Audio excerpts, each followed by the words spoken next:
This video is about attaching a handle. So here is a form that I threw earlier. It's leather hard. I am going to attach a handle that I pulled earlier to it. And it's really important to keep your handles really well wrapped up before you're going to use them. They get dried out really fast and they can easily go past where you want them to. I prefer to attach handles at soft leather hard to leather hard stage. Some people do attach handles at a softer stage, and you can do that. It's a bit messier, a little bit harder to keep your form clean that way because you're handling it when it's quite wet, but you do get a bit more organic feel to that if you do it that way. So you can do that. I'm going to show you attaching it at a soft leather to leather stage. So this is my piece and this is my handle. I would highly recommend pulling more handles than you think you need because sometimes they don't work out, sometimes you cut them differently than you should have, so it's good to have extra. So first I'm going to evaluate my form. If I have something kind of wonky about my form, or if there's a side that's a bit not how I want it, a handle can really hide a lot of sins when it comes to the form. So if you've got a side that is a little bit flat, put your handle on that side. You won't be able to tell that it's flat anymore. You also want to think about where on the form is the most appropriate place to put a handle, what's going to be comfortable. Really, handles are about the comfort of the user. So how many fingers do you put inside the handle versus underneath or above the handle? How does it sit in your hand? Is it for someone with really big hands? Is it for someone with really small hands? These are all things you should think about. Also remembering that clay shrinks as it sets up and dries. So if I make a handle that fits one finger really comfortably, it's not going to fit any fingers by the time it dries and it's fired because it shrinks. So you want to, if you're making a one-fingered handle, you would really want to make it the size of 1.5 fingers. And you want to add some give to it depending on how large you want it. So this is the handle that I pulled, and I'm just going to cut off the two ends. I'm not going to cut a lot of material away because I want options. I'm going to cut off the stuff I know I'm not going to use, and I'm going to hang on to this clay because it's the exact consistency I need it to be in case I want to use it for something else. And then I've got this handle. It's a soft leather hard, so I can easily kind of open this up a little bit, change the curve if I want, not extremely, but some. And then I'm going to start thinking about how I want to put this on my form. Do I want to put it large side down or large side up? How does it flow off the piece? How does it look? I want to evaluate. That is a little big for this form, I think. And I think I'm going to put it large side down, and I think I want it to have more of an angle. So I'm going to take this handle and I'm going to start to think about the angle of my form and what these angles need to be. So I'm going to cut what I think I want. And again, it's always better to cut less than you think you need to because you can always cut more, but if you cut it away, you can't really put it back. So now I'm going to see what this looks like. I'm a lot happier with that. I think that's a nice form for the cup form. And then I want to think about the curvature of the cup. So I want to think about the curve going this way, and this is a fairly straight wall, but if it had a curve like this, I need to think about that as well. Now you're going to be doing you're going to apply pressure when you do this, so some of the gaps will kind of compress together, but it's good to kind of give it a little help so you're not really trying to crank on it and you don't kind of smash it in too much. So I'm going to curve this cut I made just a little bit.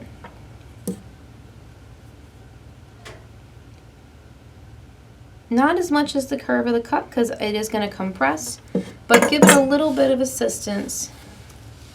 And then when I put it on there, it's going to sit a lot nicer. It's going to have less gapping. Now, when I start doing fine tuning on a handle, one thing that's really important is before I start really fine-tuning it, I need to mark where on this form I want it to be. So I'm going to set this handle down, and I'm going to take my pin tool, and I'm going to mark around the 2 points of the handle.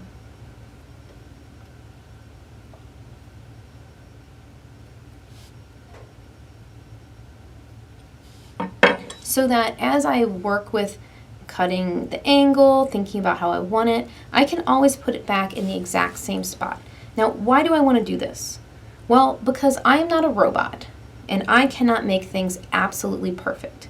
So if I choose a spot for this handle, and then I take the handle off to do a little bit of adjustment to it, if I put it back on in a different place, it might not work, because it could be different enough that the cuts I just made don't work.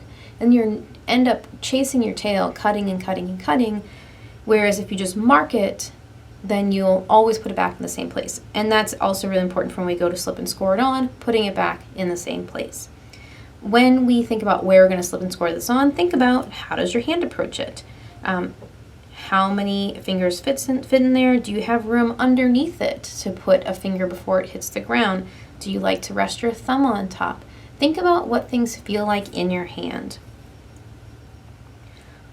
I would advocate for you, try not to put, or at least think really hard about putting your handle above your lip. A lot of people like to put mugs upside down in the cabinet so they don't get dusty. If you put your handle above the level of your lip, you can't really do that. Now, you certainly can put your handle above it for aesthetic purposes, but just know that that can happen.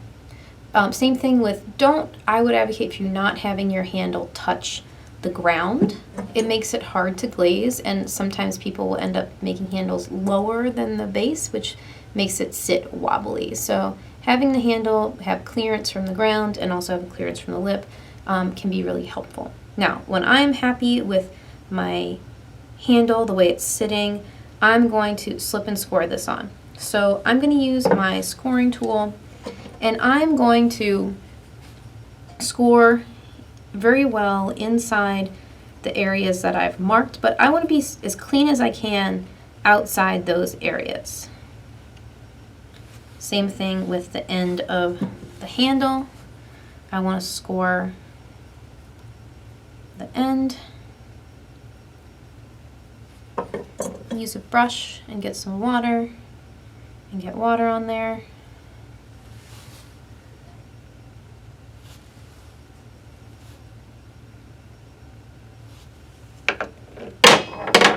Sorry about that. And I'm going to score again.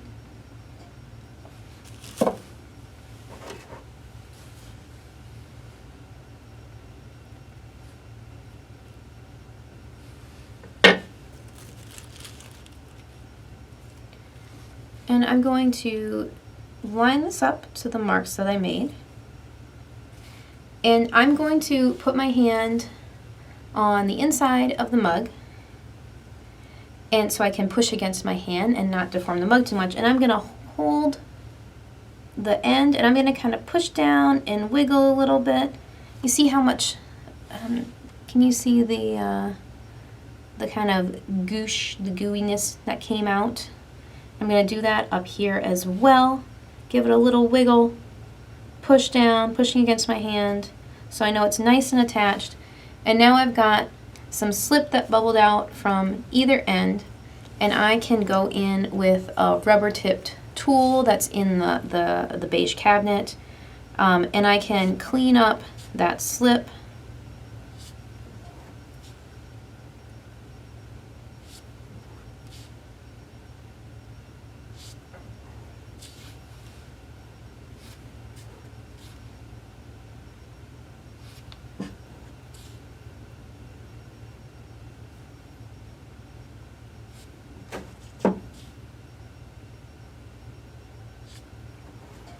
And then you've got a nice clean attachment in both points.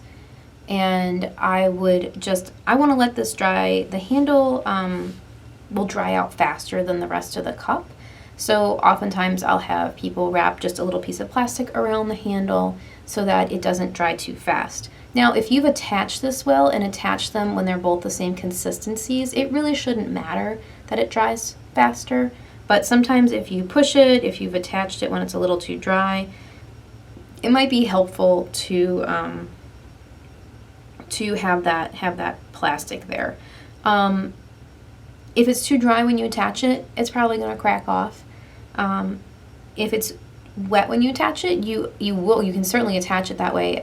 It just is a little bit harder to keep it clean. Attaching it a little bit more wet helps with it being more organic, where the handle can feel like it actually flows out of the form, where you can kind of really squish it in there more and work it in.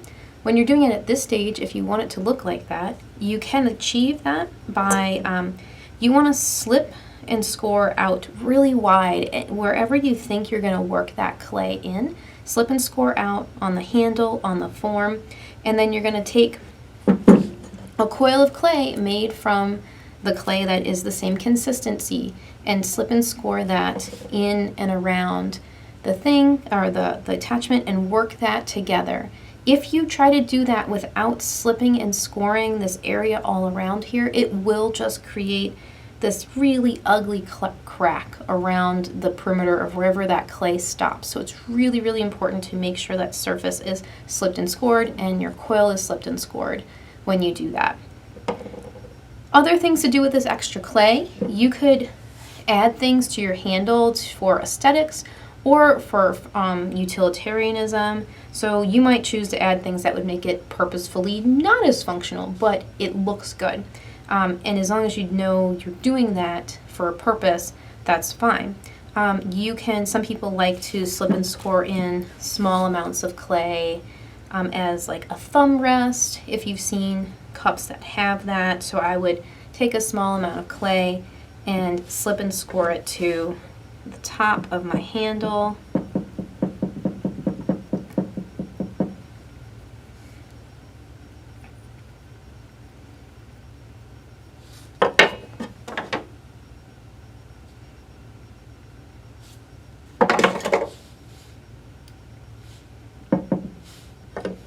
And I'm gonna attach that on there.